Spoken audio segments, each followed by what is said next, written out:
Vamos para o nosso tema, os 10 mandamentos.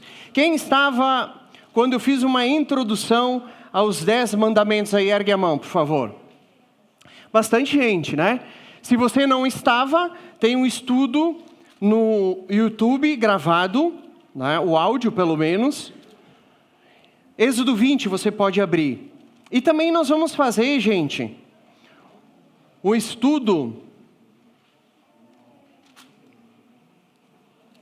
nas células da introdução, e hoje nós veremos o primeiro mandamento e como se aplica hoje.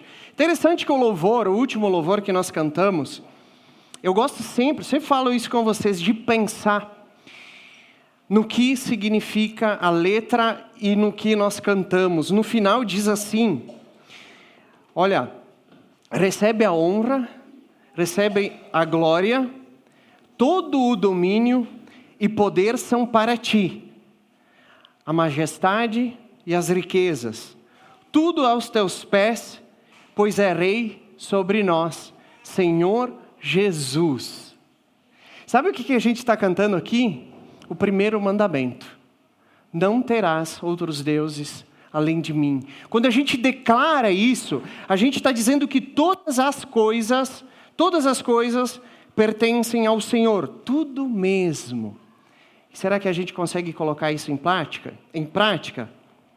Vamos à leitura dos 10 mandamentos. Foi preparado também um cartãozinho, gente, com os 10 mandamentos resumidos. Eu não sei se eles estão na biblioteca ou não. Entregaram? Não? Então a gente vai entregar aí, mas eu acho que está com a Kátia. A Kátia está lá embaixo, né, Andy? Então quem quiser, para colocar na Bíblia e decorando, também é muito legal. Todo mundo encontrou aí? Êxodo 20, aqui, olha que vai explodir. Mauro me ajuda aqui, agora, não, ele está regressivo esse negócio aqui.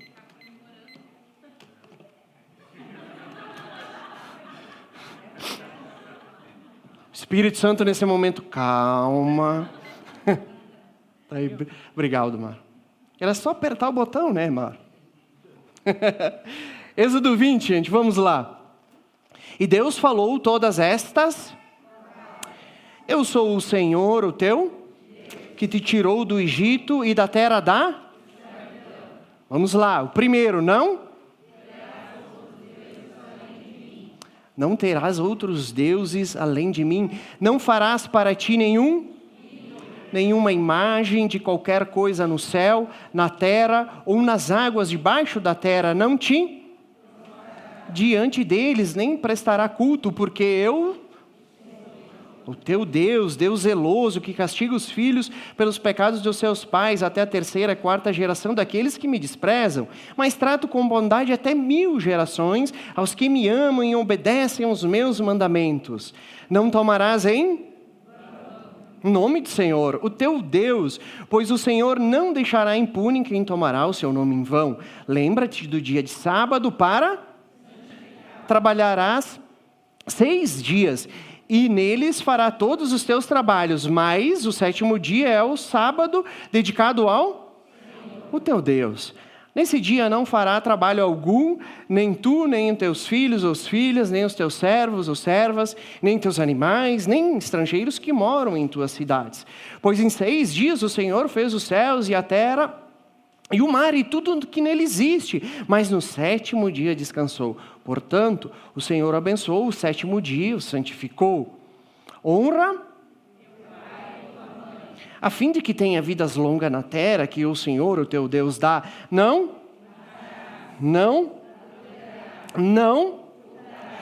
dará contra o teu próximo. Não cobiçará a casa, não cobiçará nem os seus,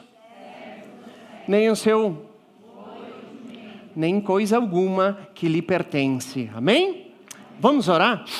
Senhor Jesus, estamos diante da Tua palavra, Senhor, que é eterna, eficaz. A Tua palavra, Senhor Deus, ela tem o poder de transformar a nossa vida, Pai. Por isso que hoje nós estamos aqui reunidos como família espiritual, Pai, para que realmente a ação do Espírito Santo, por meio da Tua palavra, Senhor, se faça presente nas nossas vidas, nos transformando conforme o Teu querer, Pai. Em especial, estamos diante das 10 palavras, os 10 mandamentos, e hoje a proposta, Senhor Deus, é vermos o primeiro mandamento, Pai. O primeiro mandamento que o Senhor deste àquele povo, que o Senhor tirou da escravidão. E hoje, muitos anos depois, estamos aqui nós, reunidos como Tua igreja, estudando essa palavra, Pai.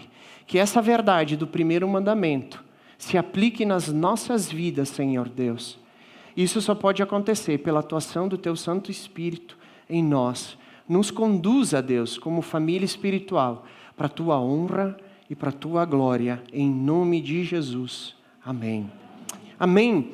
Vamos estudar então, não terás outros deuses diante de mim.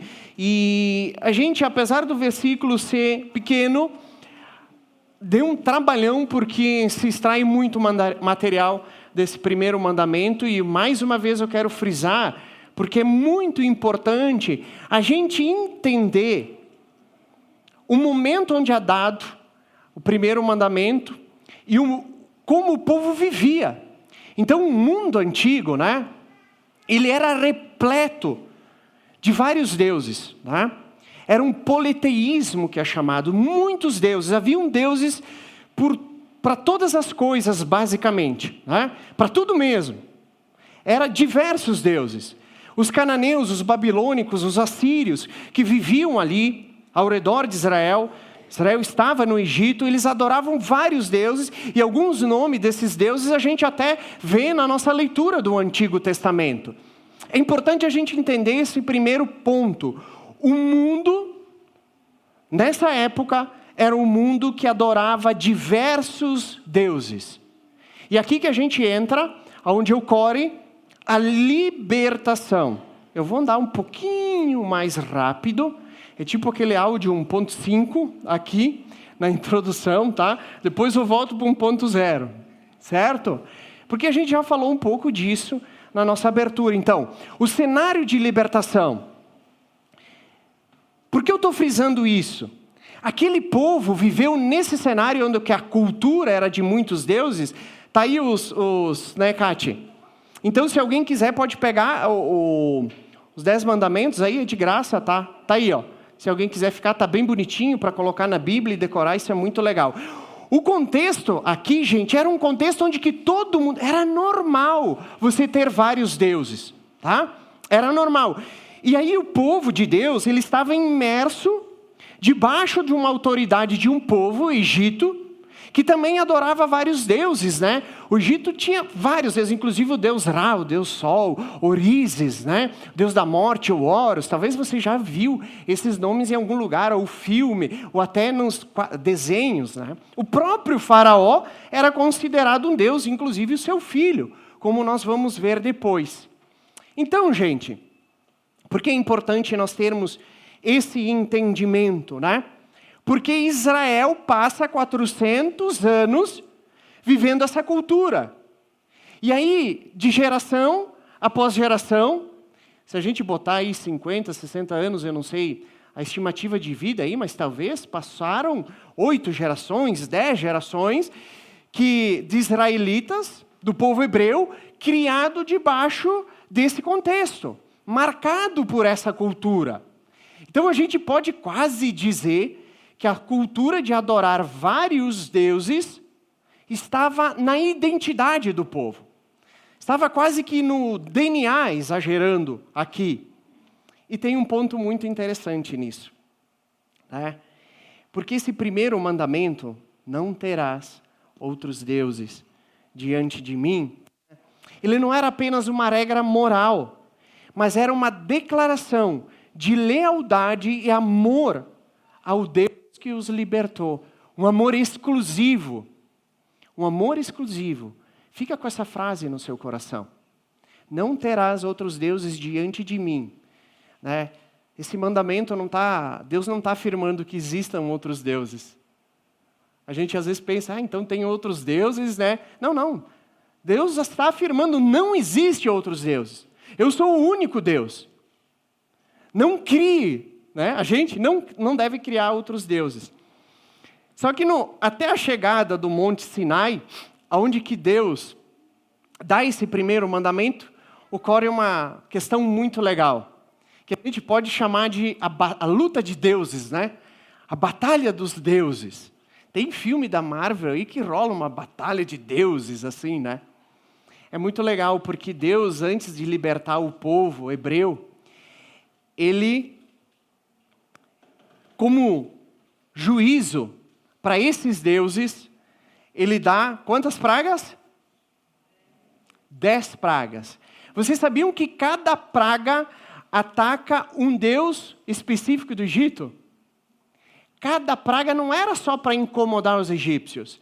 Não era simplesmente para libertar apenas o povo. Não era para atacar a economia do mundo lá do faraó, né? E abalar o seu reinado. Era para mostrar que esses deuses, diante do Deus verdadeiro, do Yahvé, do Deus Todo-Poderoso, não eram nada, eram apenas criações humanas. E eu quero passar bem rapidinho aqui. A primeira praga, Deus ele vai transformar o Nilo em sangue. Nilo era um deus.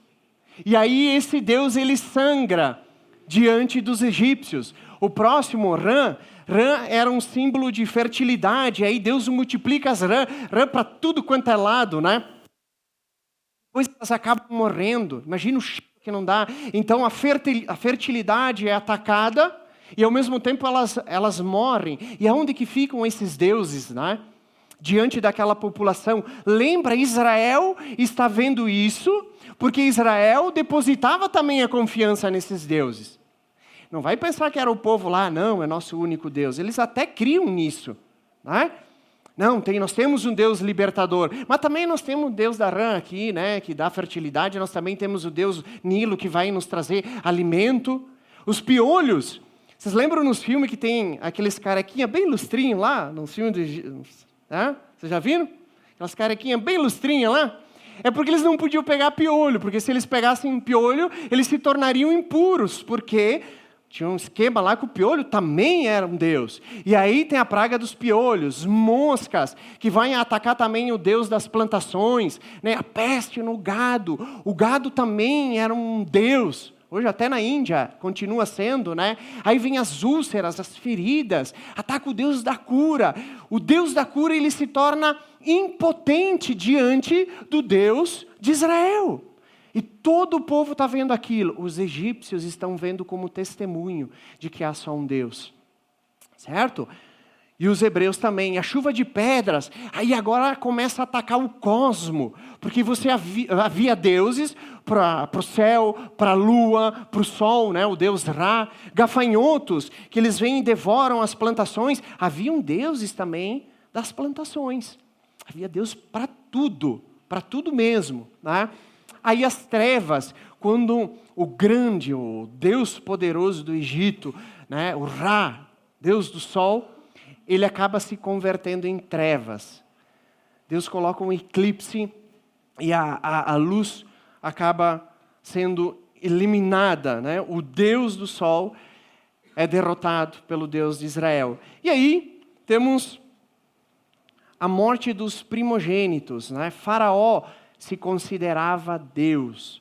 Faraó quis sentar no trono de Deus. Acontece a morte do primogênito, que era um Deus. E por fim, então, diante da derrota dos deuses, o povo de Israel ele é libertado. E por que isso é tão importante? Porque através dessas 10 pragas, onde a gente vê a manifestação do poder de Deus e já o julgamento, a ira de Deus, nesse momento, Deus ele está frisando, não existe nenhum outro Deus além de mim. Eu sou o único Deus, todo o resto é criação humana, eles não têm nenhum poder. Eles não podem fazer nada por vocês. Eu sou o seu Deus. Então as pragas, elas foram mais do que apenas um castigo. Né? Elas foram um julgamento divino contra o Egito e seus deuses. Paulo, quando ele escreve, ele vai reconhecer isso. Vamos ler aqui no final do slide. 1 Coríntios 8, 5 e 6 diz: para nós, o Pai. E para quem? E um só Senhor, Jesus Cristo, por meio de quem? E por meio de quem? E por meio de quem vivemos. Paulo, ele entende isso, e há um só Deus, e em Jesus Cristo, e Paulo traz à tona, Jesus Cristo estava na criação, junto com Deus Pai, e há um só Deus. A pergunta que a gente pode se fazer aqui é tentar entender, né? Por que os israelitas e os povos antigos seguiam tantos deuses? Né? Por quê? O que os levava a adorar diversas divindades, né? Em vez de se manterem fiéis ao único Deus. É interessante que o primeiro mandamento, quero abrir um parênteses aqui, às vezes a gente não se dá conta. Ele se torna um argumento, inclusive, para quem não crê em Deus. Porque a explicação filosófica, ou até científica, né, da religião, é que a religião é algo criado pelo ser humano e ela tem em si mesmos fatores, só muda de época. Você não consegue explicar como numa cultura onde se tem diversos, milhares de deuses, existe um povinho lá, pequenininho, lembra que Israel é um povinho pequenininho, que vai querer adorar só um Deus. Não existe uma explicação ontológica, uma explicação filosófica, científica. Né? É uma quebra totalmente no que se acha normal. Né? Mas voltando aqui, qual é o motivo? E agora eu gostaria que a gente trouxesse essa história, esse contexto histórico, para a nossa realidade, gente. Porque a gente olha para aqueles camaradas lá, eu sempre digo isso, a gente diz, mas o povo, como é que podiam adorar uma rã? Às vezes você pode, é brincadeira, né? Certo? Como é que podiam adorar um boi? Se fosse para fazer churrasco, pelo menos, né? Mas só adorava o boi. Como é que esse pessoal podia adorar o Deus Sol? O que estava no coração dessa turma? A gente vai perceber que sutilmente mudam a forma, muda o tipo, mas o nosso coração, ele é idólatra. O nosso coração é idólatra. E nós vamos entender um pouco disso. Eu tenho assim, olha, um dos melhores resumos dessa atração da idolatria vem do erudito do Antigo Testamento, Douglas Stuart. Cara que se debruçou anos em cima disso, e ele vai citar alguns pontos do porquê que os israelitas, e agora eu digo nós também, tendemos a ter essa atração idólatra. E ele vai citar alguns pontos dizendo assim, era garantida. A adoração idólatra, ela era garantida. Se a gente fizesse um encantamento X, se a gente fizesse determinada coisa, se a gente dissesse tal palavra, qual que era o resultado? Eu ia receber determinada coisa. Isso é uma idolatria. É a garantia de que se eu fizer algo, eu vou receber algo. Não é assim? É um comércio com Deus, e Deus não se relaciona com a gente dessa forma, por mais que a gente, por diversas vezes, por causa do nosso coração, a gente se relaciona com Deus assim. Não é verdade? Pensa bem. Se eu quero comprar uma mala, sei lá, a gente estava vindo falando de mala, nem sei porque veio esse exemplo. Eu vou lá na loja e a mala custa R$300. Eu dou os R$300, eu estou fazendo algo, e eu vou ganhar o quê? A mala, né? Não é assim que a gente faz com Deus. Se eu fizer determinada coisa, Deus me dá outra. Por isso que a atração idólatra era assim. Eram rituais que traziam algo. Outro ponto era o quê? Egoísta, né? Porque, apesar dos deuses serem poderosos, todos esses deuses, eles precisavam do ser humano.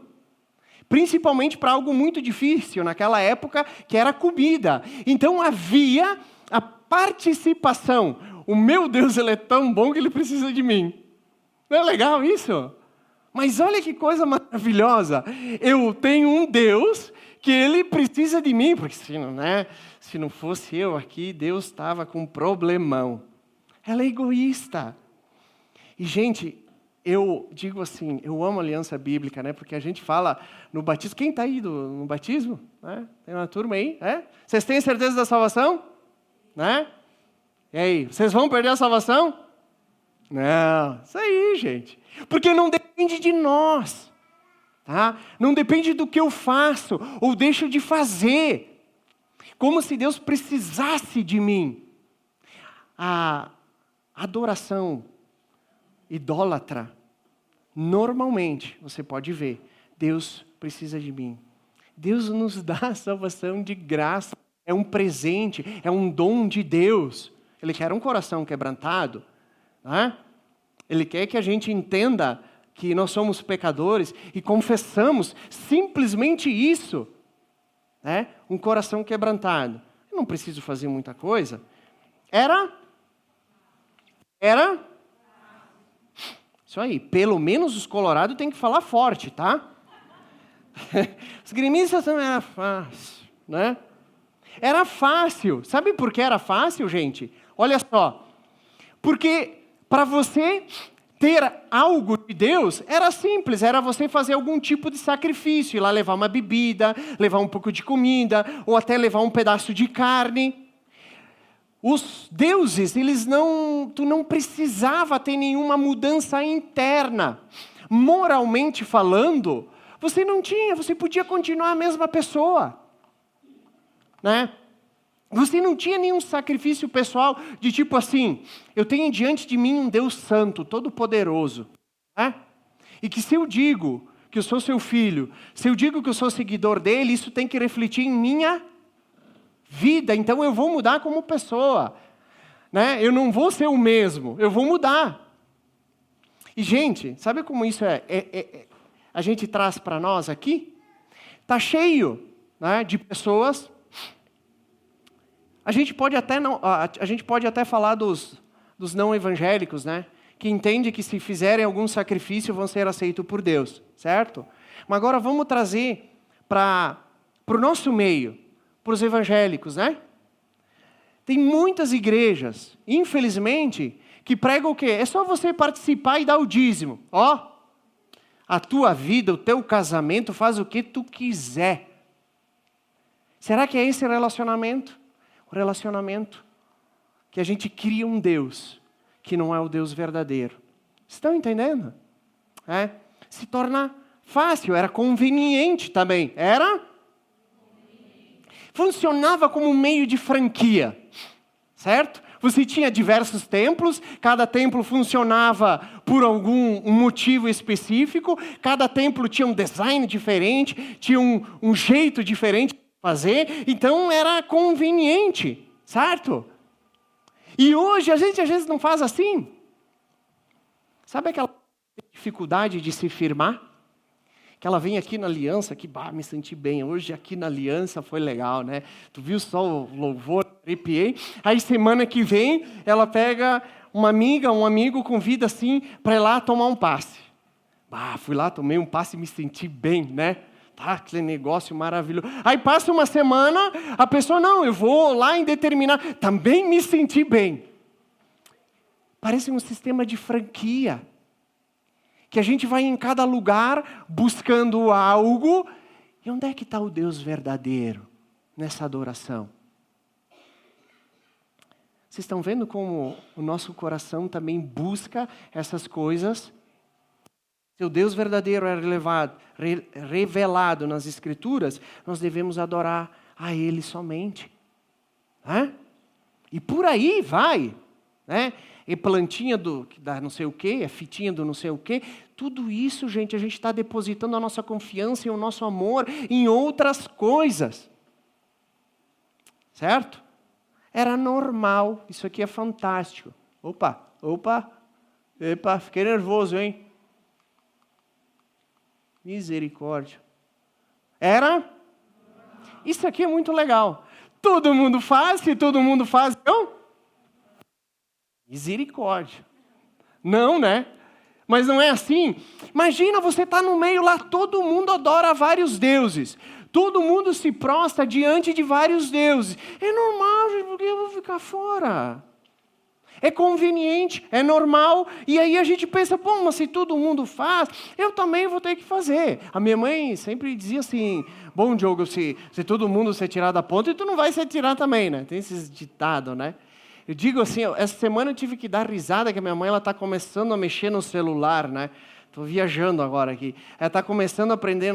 Aí ela fala até aquelas frases de mãe, né? Que tu ouve a vida inteira. Aí ela me mandou um WhatsApp com aquela frase lá. Eu digo até pelo WhatsApp, né? Frases da mãe. É difícil ser uma minoria religiosa, gente. Preste atenção. É difícil ser uma minoria religiosa. A nossa tendência, vamos pensar, é copiar, é querer ser que nem todo mundo. Sabe o que acontece com a gente? Né? Aqui, Aliança Bíblica, vamos pintar a parede de preto. Né? Parece que dá uma costeirinha. Vamos botar umas luzinhas aqui. Imagina, Diogo, tu tá pregando e sai uma fumaça. Aqui. Vamos fazer um show. Vamos fazer um show assim, Diogo. Todas as igrejas estão fazendo. Por que a Aliança Bíblica? Não tem placa aqui. Vamos botar uma placa, né? Venha receber a cura, não sei o quê. A gente não foi chamado para isso. Estão entendendo? Então, nem tudo que é normal é certo. Todo mundo está fazendo. Isso não significa que nós devemos fazer também. Ok, gente? Então, se todo mundo começar a idolatrar, nós não vamos fazer. Era lógico, por esse mesmo motivo. Parece que faz sentido, né? Puxa, eu vou lá e eu planto, então eu tenho o Deus da plantação. Eu vou lá orar para o Deus da plantação, certo? Eu estou tentando engravidar, não estou conseguindo, então tenho o Deus da fertilidade. Eu estou com a doença, então tenho o Deus da cura. Parece que a gente divide por segmentos, certo? Era lógico. Era agradável aos sentidos, né? Então você experimentava várias coisas, havia várias sensações, e aí nesse caso de haver várias sensações, a lógica muitas vezes sai de lado, e isso é um perigo, e por fim era autogratificante. No mundo antigo, comer carne era uma coisa relativamente rara, então se ia para esses cultos idólatras, e o que fazia? Aí depois o pessoal levava as bebidas, levava a carne e aí se esbanjava. E, inclusive havia alguns cultos eróticos, né? Que haviam prostitutas, né? E prostitutos masculino, né? Era uma confusão. E se cultuava Deus dessa forma. Então o nosso coração, ele tende a buscar essas coisas. Eu me sentir bem, eu querer ter um benefício próprio, né? É esse realmente o Deus verdadeiro? Por isso que é muito importante quando a gente analisa esse contexto histórico e nós pensamos, Diogo, mas essas loucuras aqui estão tão longe da gente. Tá louco. Meu Deus. Na verdade, gente, preste atenção. Isso reflete mais a nossa realidade do que nós imaginamos. Assim como o povo de Israel nasceu 400 anos lá, numa cultura imersa, onde dominava a idolatria, a gente nasceu aonde? Qual que é a nossa cultura, gente?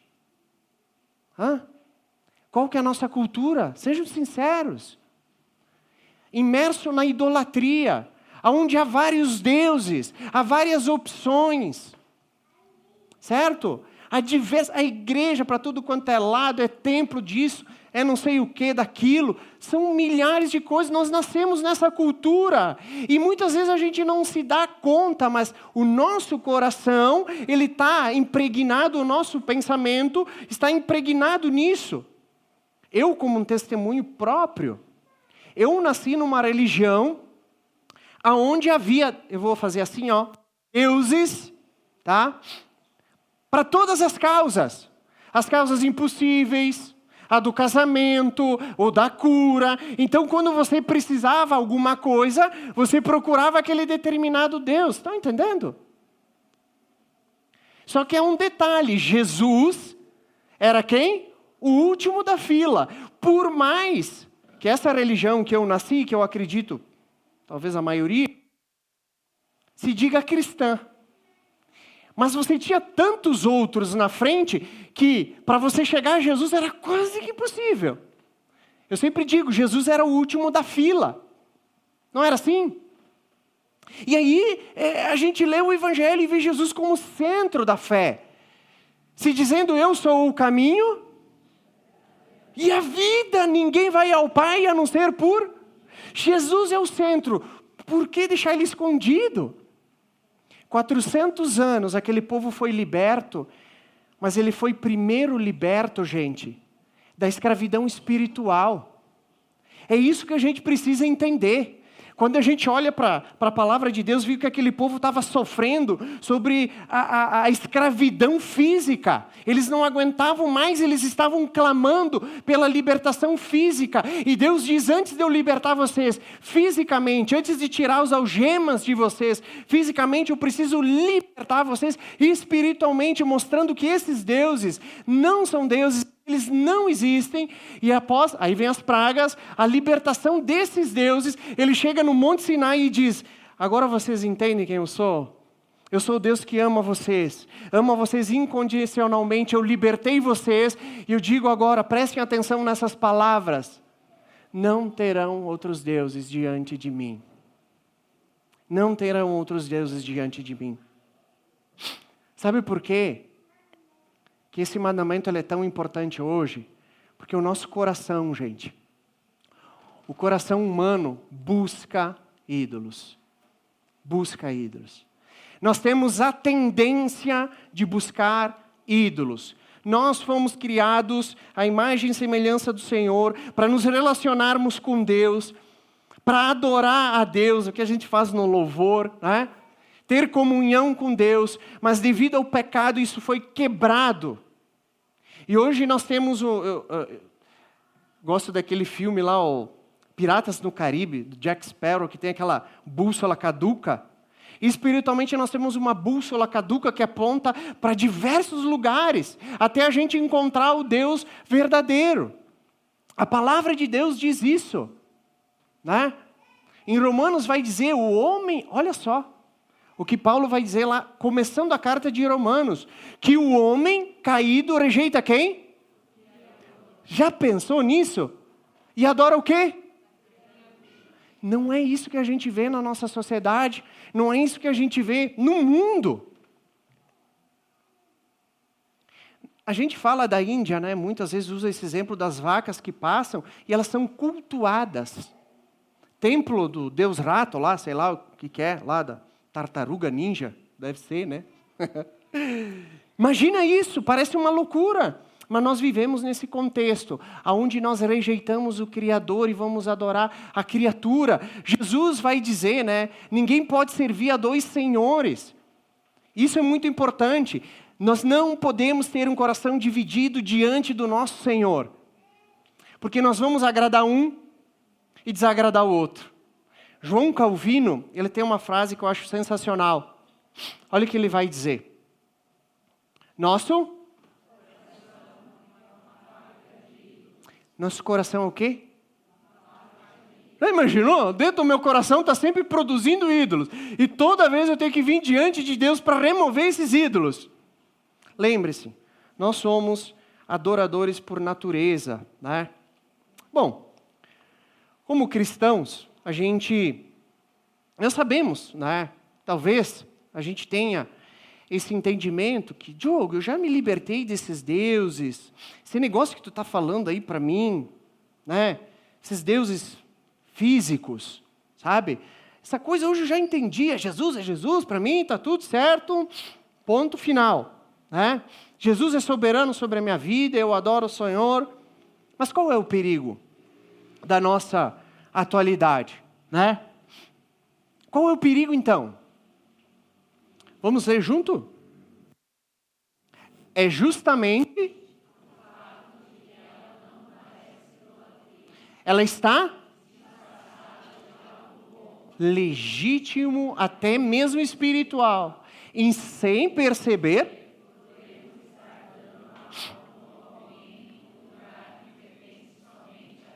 Vocês estão entendendo? Aqui é uma idolatria velada. Preste atenção, quando a gente pensa que idolatria é só algo externo, a gente pode estar correndo um grande perigo de estarmos adorando coisas internas, inclusive que nós a criamos e que elas estão disfarçadas de algo bom. Me ajude aí, de algo bom e até mesmo espiritual. Em um livro do Michael Horton, eu acho que é isso, A Lei Perfeita de Deus, na verdade o título é A Lei da Perfeita Liberdade, ele cita, e eu achei fantástico esses pontos, porque ele vai trazer coisas boas, legítimas e algumas até espirituais, e quando elas se tornam idolatria na nossa vida. Lembra? Idolatria é você colocar algo ou alguém no lugar de... Certo? Você amar mais algo ou alguém do que Deus. E o primeiro ponto que ele vai citar é o trabalho. Né? Todo mundo devia pensar em dinheiro, jogando dinheiro. Não é só o dinheiro, é o trabalho. Sabe quando ele se torna... É muito legal esse contraste que ele faz. Sabe quando ele se torna um ídolo? Quando ele se torna carreira profissional. Isso é muito legal. Tá? O trabalho é dado por Deus como um meio de... Tudo certo? A gente não... tem que se sustentar. A gente se sente até realizado com o trabalho, né? Quando ele se torna um ídolo? Quando define a nossa identidade, né? Quando eu preciso de algo externo para dizer quem eu sou. Para eu me sentir amado, né? Então, em vez da gente trabalhar para a glória de Deus, passamos o quê? Viver pela carreira. E aí se torna um negócio que a minha carreira profissional, ela é tudo na minha vida, ela é o que mais importa, eu preciso me dedicar 120%, e aí o sacrifício, sacrificando, o quê? No altar de sucesso. Profissional com Deus, né? Então, sacrificando o meu tempo com Deus. Gente, você está vendo como uma coisa pode se tornar ídolo? Muitas pessoas têm se dedicado ao trabalho de maneira assim, esgotante, e estão deixando Deus de lado em primeiro lugar, e isso não vem sozinho. Está sacrificando o cônjuge e a vida familiar, os filhos. Os filhos. Eu conversei faz algum tempo, com uma pessoa muito querida. E ela assumiu um segundo trabalho, né? Assumiu um segundo trabalho. Eu tentei conversar com aquela pessoa, tentando demonstrar como isso podia ser prejudicial, né? Porque não ia ter tempo mais com a família e nem com os filhos. E qual é aquela frase que a gente sempre diz? Chega final de ano, eu nem vi passar, né? As coisas que a gente mais ama. Eu preciso trabalhar também, tu vai dizer, cara, eu preciso botar, tá certo. Mas quando isso te define, quando isso é o centro da tua vida e você tem aberto mão da vida com Deus, o trabalho pode ser um ídolo. Muito cuidado, ok? Eu posso usar aqui o meu exemplo ainda, né? Eu recém-casei. Quando eu recém-casei, não errei a data, hein? Fica tranquilo. Senti um raio laser passando aqui. Quando eu recém-casei, eu logo comecei no ministério, eu estava assim, né, gente? Meu Deus, ministério, ministério, ministério, Jesus, Jesus, Jesus. Tu vai dizer assim, nossa, que louvável, né, Diogo? Eu já devo ter falado isso para vocês. E eu disse, meu Deus, era 3 turnos aqui, trabalhando, todo mundo, coisa boa, vamos lá, vamos lá. Passou-se um tempo no casamento, a Sofia, ela esperou, né, a vida dela inteira, 18 anos, para ter um marido, né? E aí, uma frase que me cortou o coração, gente. Quando eu estava vivendo aqui na aliança, né? vivendo no ministério. Eu falei, dizer, mas para Deus, né? Coisa maravilhosa. Ela me disse a seguinte frase, olhando no meu olho. Né? Sabe aquele olhar que só mulher tem? Né? Ela disse assim, eu esperei minha vida inteira para ter um marido. E agora que eu casei, eu não tenho. Vai tu dizer que era para Deus, né? Naquele momento. Você está entendendo? A própria aliança bíblica, o próprio ministério tinha se tornado um Deus para mim. Quando as coisas se tornam um Deus e ocupam um lugar indevido. Outro ponto muito legal, que eu sempre achei que um certo ponto, eu até mudei de conceito, eu sempre pensei que uma certa ambição era importante. Né? Você ter uma certa ambição é importante. Vendo esse estudo, eu troquei para aspiração. A aspiração é importante. Ó. Aspiração por uma vida melhor pode ser? Mas quando se torna, transforma-se em? Vocês estão entendendo? Então, a aspiração de eu ter uma vida melhor, de eu trocar de carro, trocar de apartamento, de eu comprar coisas, isso faz parte da nossa vida, nós temos que aspirar isso, né? Nós teremos que desejar isso. A gente não pode cair num comodismo, né? E a gente não pode ser hipócrita também, a gente quer, gosta dessas coisas. Mas quando tudo isso, quando a minha vida se torna em só eu conquistar coisas a mais, eu ter coisas a mais, a necessidade, porque isso talvez vai me definir, esse desejo de crescer e conquistar pode se tornar um ídolo. Pode se tornar um ídolo. Quando nos leva a, inclusive, comprometer, ter princípios e a medir o quê? O nosso valor pelo que nós conseguimos alcançar. O valor pelo que nós conseguimos alcançar. Né?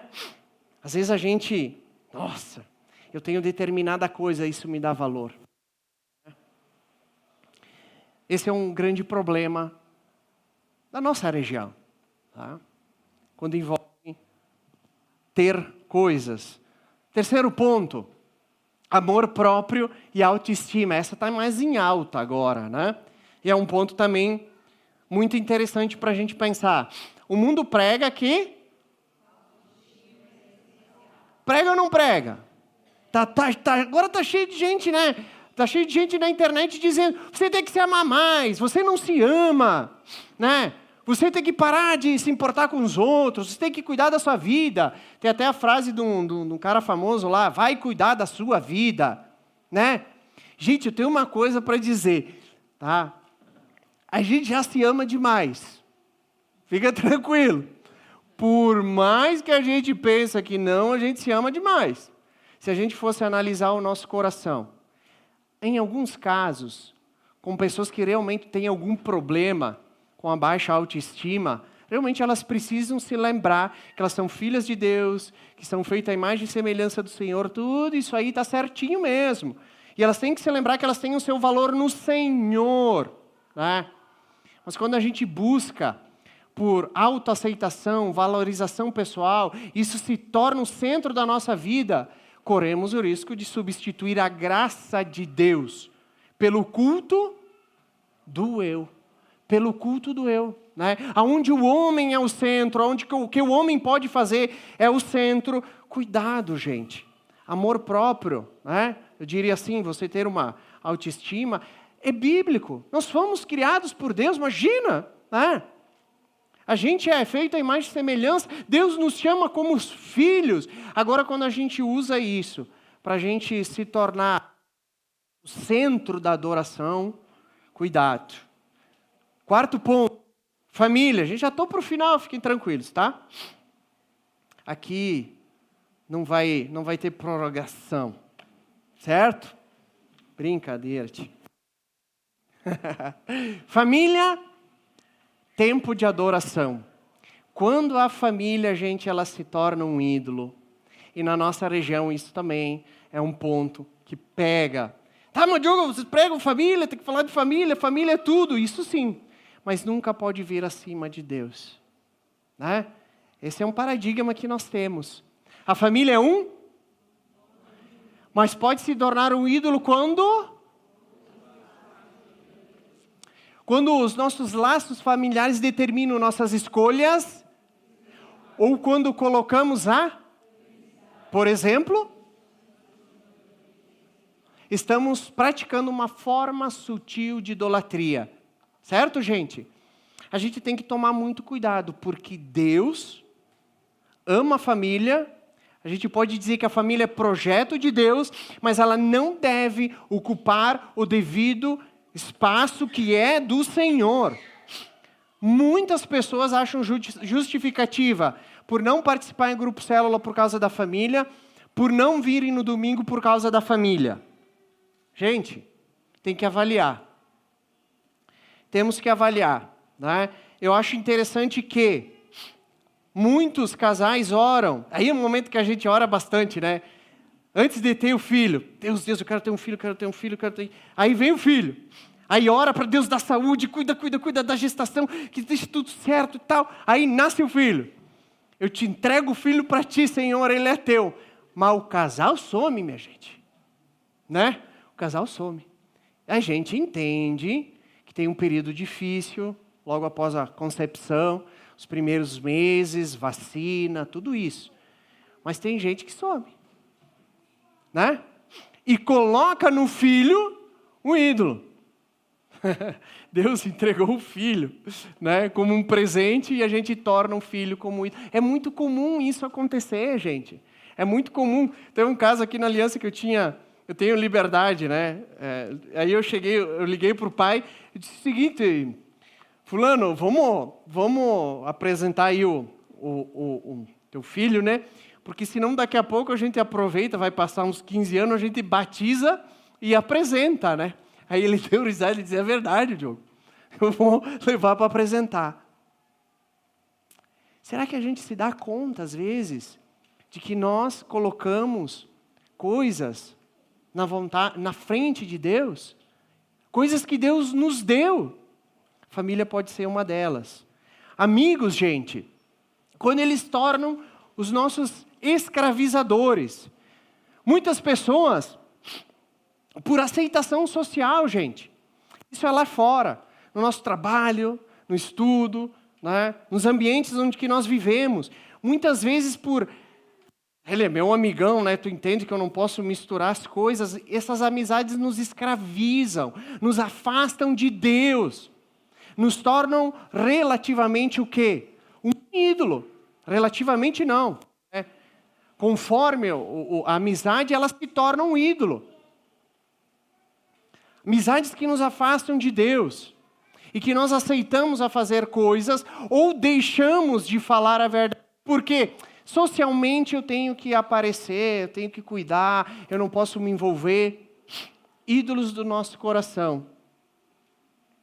Sexto ponto, gente. Quando o descanso se torna um ídolo. Entretenimento. Isso aqui, gente, é muito legal. Né? Sabe o que acontece? O descanso é legítimo e é dado por Deus. Sétimo dia, a gente vai descansar, não é assim? A gente está sendo sequestrado pela agenda de fazer alguma coisa. Então, nas férias, é o período que a gente mais tem tempo e que a gente menos gasta com Deus. Não é incrível isso? É o período que nós temos mais tempo livre, é o período que a gente menos ora, menos faz devocional e menos lê a Bíblia. Porque parece que a gente tem que achar a agenda com coisas, né? E a gente depende do quê, né? Buscarmos distrações intermináveis. A gente não está aprendendo a descansar nas férias. E quando as férias poderiam ser um ótimo momento para a gente reunir a família, os amigos e fazer o quê? Orar, buscar comunhão com Deus. Não, nós temos que caminhar, nós temos que fazer tal passeio, nós temos que fazer não sei o quê, nós temos que fazer não sei o quê. Quando vê, acabou as férias, está mais cansado ainda e não usou esse tempo para ter comunhão com Deus. Por último, gente, se alguém quiser os slides, para depois dar uma olhada, o vestir. Sabia que o vestir, ele veio depois da queda, né? Porque senão estava todo mundo peladão, lá no Jardim do Éden. Mas veio o pecado e a gente passou a sentir o quê? Vergonha. E Deus veste a gente por uma necessidade pecaminosa. Olha que interessante. Isso se torna um ídolo quando a gente coloca a moda em primeiro lugar, né? A gente se torna refém do lançamento, e a gente está querendo sempre colocar roupa nova, né? E quando isso se torna um meio de validação, quando a moda, né, e a imagem ditam a nossa identidade. Não é assim? Quem que está produzindo a moda, gente? Né? A gente não sabe. E muitas vezes nós seguimos isso. Isso também pode se tornar um ídolo. Infelizmente, muitas pessoas, muitas famílias, elas sofrem com despesas financeiras. Se enfiam em dívidas para estar Não é assim, gente? Então, por que tudo isso é muito importante? Agora eu vou botar no 2.0, fiquem tranquilos, tá? Por que isso é muito importante? Nós temos que entender isso. Molda a nossa vida. O salmista vai dizer, aqueles que adoram ídolos se tornam como eles. É nítido que aquilo que você adora, você se torna igual. Por isso que nós não devemos ter nenhum outro Deus diante de Deus, né? Lá em 2 Reis 17:33, Israel estava tentando servir a outros deuses e também a Deus. Coração dividido, isso resultou em queda. Então, o que Deus espera de nós, gente? Do primeiro mandamento, né? Essa frase é muito importante antes. Adorar falsos deuses corrompe a nossa moralidade e entendimento. O que governa o nosso coração vai governar a nossa vida. Tenho certeza disso. Então, o que Deus espera de nós com o primeiro mandamento, né? Exclusividade e supremacia. Exclusividade. Gente, não existe 80%, 70%. Deus espera de nós 100% da adoração. Um coração totalmente voltado, né, a Ele. Fico imaginando, né, se um filho chegasse e dissesse assim, eu te amo, pai, olha, 50%, os outros 50% lá, eu amo um amiguinho meu também, então, né, como que a gente se sentiria? Jesus é o cumprimento da verdadeira adoração, né? Jesus Cristo, ele diz, lá em João, era o verbo, Deus estava lá e ele se encarnou. Jesus Cristo é o Deus encarnado, por isso que nós adoramos a Jesus. Então ele é o cumprimento da verdadeira adoração. Jesus nos liberta, assim como o povo foi libertado da escravidão, da idolatria espiritual, Jesus nos liberta da idolatria. Por isso que nós devemos confiar plenamente nele. Aplicação prática. Viram como teve bastante conteúdo, gente? Isso que eu tentei dar uma acelerada. Um mandamento. Apenas algumas palavras, não terás outro Deus diante de mim. Se a gente conseguir cumprir esse mandamento, né, nós vamos conseguir cumprir todos os outros. O nosso coração tende a ser dividido, por isso que nós devemos sempre nos colocar diante de Deus e clamar: Deus, o que tem no meu coração que está tomando seu lugar? Né? E a pergunta que a gente pode se fazer é isso: o que tem tomado o lugar de Deus em nossa vida? Pensa aí, no teu coração. Segundo, rejeitar qualquer confiança em algo que não seja de Deus, gente. Às vezes a gente inclui a carreira profissional, às vezes entra a riqueza, às vezes reconhecimento, às vezes tradição, coisa que eu nem sei porquê, mas eu confio. E não é o Deus da palavra, não é o Deus da Bíblia, não é um verdadeiro Deus, mas eu coloco a confiança nessas coisas, né? Viver uma vida de adoração exclusiva a Jesus. Fecha teus olhos, baixa tua cabeça. Eu gostaria de, antes de eu orar e encerrar aqui, eu gostaria que você pensasse de tudo isso que a gente viu. Talvez tenha coisas a mais aí que o Espírito Santo vai falar contigo. Primeiro, o que você precisa largar para realmente confiar em Jesus? O que está no teu coração, gente? Tem algum medo? Tem alguma coisa que tu está amando mais do que a Deus, preocupação profissional, riqueza. O que está sobrecarregando o teu coração?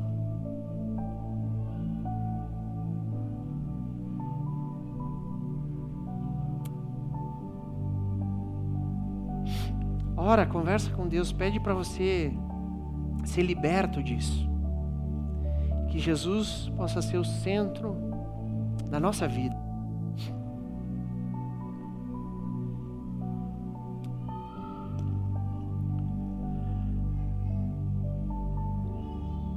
Amado Jesus, estamos diante de Ti, Pai. Que a gente possa se ver lá no deserto, no Monte Sinai, diante de Ti.